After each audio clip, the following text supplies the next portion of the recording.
బాజా భజంత్రీలతో పెళ్లి మండపంలో సందడి, బంధుమిత్రుల కోలాహలం, ఆనందంగా పెళ్లి జరుగుతూ ఉండగా ఊహించని షాక్. పెళ్లి కుమార్తె నగలతో పాటు డబ్బు మాయమైంది. మరో కేసులో ఆటోలో వెళ్తున్న మహిళ నుంచి చాకచక్యంగా నగలు కొట్టేశారు. 2 కేసుల్లో బాధితులు తీవ్ర ఆందోళనకు గురయ్యారు. పోలీసులను ఆశ్రయించి గోడు వెళ్లబోసుకున్నారు. మరి పోగొట్టుకున్న సొత్తు బాధితులకు దొరికిందా లేదా? చివరికి పోలీసులు ఏం చేశారు?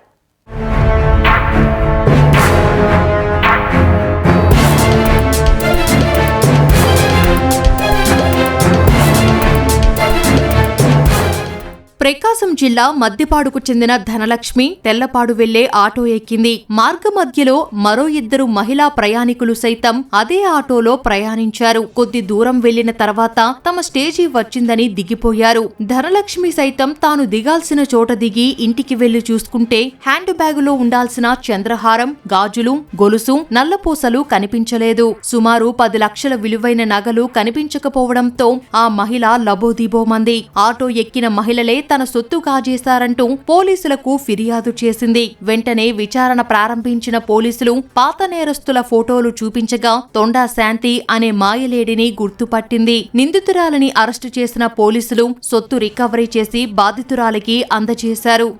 ఆటోలో వెళ్తున్న బ్యాగ్ లో పెట్టినటువంటి గోల్డ్ ని థెఫ్ట్ చేశారని చెప్పి, సో అది మనకు కంప్లైంట్ వచ్చిన దాని మీద ఇమీడియట్ గా దానికి స్పందించి దానికి సంబంధించిన టీమ్ ఫామ్ చేసి దాంట్లో ముద్దాయిలు 2 పార్టిసిపేట్ చేయడం జరిగింది. దాంట్లో ఒక ముద్దాయి శాంతి అనే ఆవిడని మనము పట్టుకొని ఆవిడ నుంచి ఈ బంగారాన్ని ఏదైతే ఇంటాక్ట్ గోల్డ్ పోయిందో దానికి సంబంధించిన ఇదంతా కూడా 10 లక్షల విలువైనటువంటి గోల్డ్ అంతా రికవర్ చేశాము. ఈ శాంతి అనే ఆవిడ మీద ఇదివరకు కూడా చాలా కేసులు, దాదాపు 10 కేసుల దాకా వీళ్ళు ఇదివరకు ఇన్వాల్వ్ అయి ఉన్నారు. నవంబర్ 27న ఒంగోలులోని బృందావన్ కళ్యాణ మండపంలో వివాహ వేడుకలు జరుగుతుండగా పెళ్లి కుమార్తె గదిలో నుంచి బంగారం, నగదు ఉన్న సంచి మాయమైంది. దాదాపు 20 లక్షల విలువైన నగలు అపహరణకు గురవడంతో పోలీసులకు ఫిర్యాదు చేశారు. సీసీ ఫుటేజీ, పాత నేరస్తుల ఫోటోలు పరిశీలించిన తర్వాత మధ్యప్రదేశ్లోని గుల్డేటికి చెందిన హరిఓం, సాన్సికి చెందిన వికాస్ అనే నిందితులు నేరానికి పాల్పడినట్లు గుర్తించారు. ప్రత్యేక పోలీసు బృందం మధ్యప్రదేశ్ వెళ్లి నిందితులను చాకచక్యంగా పట్టుకుంది. సాన్సి కరుడుగట్టిన నేరస్తులు ఉండే ప్రాంతం కావడంతో ప్రకాశం జిల్లా పోలీసులు ఎంతో సాహసోపేతంగా నిందితులను పట్టుకున్నారు. నవంబర్ 27వ తేదీ కళ్యాణ మండపంలో ఉన్నటువంటి అక్కడ పెళ్లి జరుగుతున్నప్పుడు, ఫంక్షన్ జరుగుతున్నప్పుడు ఆ పెళ్లిలో బంగారాన్ని 158 గ్రాముల బంగారాన్ని చోరీ చేయడం జరిగింది. అంటే మనకు ఉన్న టెక్నికల్ ఎవిడెన్స్ మీద కొంత లీడ్ వచ్చిన దాని మీద అనలైజ్ చేసిన తర్వాత చూసే ఈ అఫెన్సెస్ అన్ని కూడా బోడా పోలీస్ స్టేషన్ సంబంధించినటువంటి అఫెండర్స్ చేశారని చెప్పి మనకు తెలిసింది. వీళ్ళు ఇక్కడే కాకుండా వీళ్ళు మనకు తిరుపతి, తర్వాత వైజాగ్ అక్కడ కూడా ఇట్లాగే సిమిలర్ కేసెస్ అఫెన్సెస్ చేయడం జరిగింది.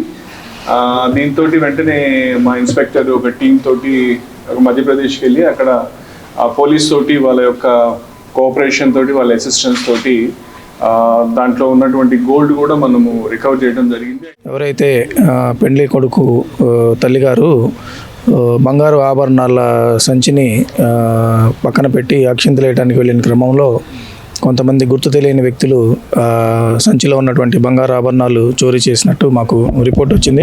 ఎవిడెన్స్ల కోసం వెతకగా మాకు సీసీ ఫుటేజ్లో కొంతమంది సస్పిషియస్ పర్సన్స్ మూమెంట్ కనిపించింది. మధ్యప్రదేశ్ రాష్ట్రంలోని రాజ్గఢ్ జిల్లా గుల్ఖేడి అనే గ్రామానికి చెందిన వ్యక్తులు ఈ దొంగతనం చేసినట్టు మేము గుర్తించడం జరిగింది. మరి ఒక స్పెషల్ టీం ఫామ్ చేసి అక్కడికి వెళ్ళి వాళ్ళ హౌసెస్ మీద రైడ్ చేసి వాళ్ళని అక్కడ పోలీస్ స్టేషన్లోనే అదుపులో తీసుకోవడం, అక్కడ వాడికి నోటీసులు సర్వ్ చేసి వారి వద్ద నుంచి ఏదైతే ఇక్కడ చోరీ చేసినటువంటి సొత్తు మొత్తం 160 గ్రాముల, సుమారు 158 గ్రాముల బంగారు వస్తువులు మరియు క్యాష్ 1,25,000 రూపాయల క్యాష్ వారి వద్ద నుంచి సీజ్ చేసి కంప్లైంట్స్ కి అందజేయడం జరిగింది. దొంగలు దోచుకెళ్లిన సొత్తుపై ఆశలు వదులుకున్న బాధితులకు మొత్తం బంగారాన్ని పోలీసులు తిరిగి అప్పగించడంతో వారి ఆనందానికి అవధుల్లేవు. పోలీసులు ఎంతో కష్టపడి తమ కష్టార్జితాన్ని తిరిగి మళ్లీ అందజేశారని ప్రశంసలు కురిపించారు. ఆ ఆటో ఎక్కిన తర్వాత మధ్యపాడు తెల్లబాడని చెప్పారంట. వాళ్ళు ఎల్లంపల్లి యువతలే దిగారు. నేను అప్పుడు చూసుకోవాలి. ఆ లోపే వాళ్ళు కొట్టేశారు. చూసుకున్న తర్వాత పోలీస్ స్టేషన్కి కేసు పెట్టాం. రెండు సార్లు తిరిగామండి. తర్వాత వీళ్ళు సారు ఫోటో పెట్టాడు. పెడితే ఆమెనని చెప్పాము. వీళ్ళు బాగా కష్టపడ్డారని నేను అసలు ఆశ వదులుకున్నాను. అయిపోయినాయి అని అన్నం కూడా తినకుండా ఇది అయ్యా. దొరుకుతూ వీళ్ళేమని ఏడికి బావన్నారు. సార్ కష్టపడి వీళ్ళు అందరూ కూడా కష్టపడ్డారండి. దొరికినాయి అమ్మ, ఆమె దొరికిందని చెప్పారు. ఇక నాకు సంతోషంగా ఉందండి. చేశారండి, ఇబ్బంది లేకుండా ఇచ్చారండి. వాళ్ళు బాగా కష్టపడ్డారండి, తిరిగారు. నాకు సంతోషంగా నాకు ఇచ్చారండి. మేము అందరం కళ్యాణ మండపం మీదనే ఉన్నాము. దొంగలు కింద పెట్టిన బ్యాగ్ని ఎత్తుకొని పోయారు. ఎత్తుకొని పోయిన 2 నిమిషాలకే మేము పోలీసు వారికి ఇన్ఫామ్ చేసామండి. ఇమీడియట్గా 2-3 నిమిషాల్లోనే ఒక ఎస్ఐ గారు వచ్చారు. వచ్చి అన్నీ ట్రేస్ చేసి ఆ టెక్నికల్ టీంని పిలిపించి ఆ ఫోటోలని ఐడీలు అన్నీ తీసుకొని మొత్తం వాళ్ళని మేము ట్రేస్ చేస్తామండి, మీరేం భయపడబోకండి, దొరుకుతారు. Maybe we are expected they are north Indians అని ఎస్ఐ గారు చెప్పారు. మేము సెంటిమెంట్గా మానసికంగా కూడా కొంత ఇబ్బంది పడ్డాము. అమ్మాయి పెళ్లి చేసాము, ఏంది ఇట్లా జరిగిందని. అది మీరు అట్లా భయపడబాకండి, మీకు వస్తాయని చెప్పి విజయకృష్ణ గారు ఎంతో ధైర్యం ఇచ్చి ఆడికి వెళ్ళినా కూడా సార్ వీడియో కాల్ చేసి ఆ వస్తువులు చూపించి మీవేనా కాదా, మీ అయితే చెప్పండి అన్నారు. మా వస్తువుల వరకు మేము చెప్పాం.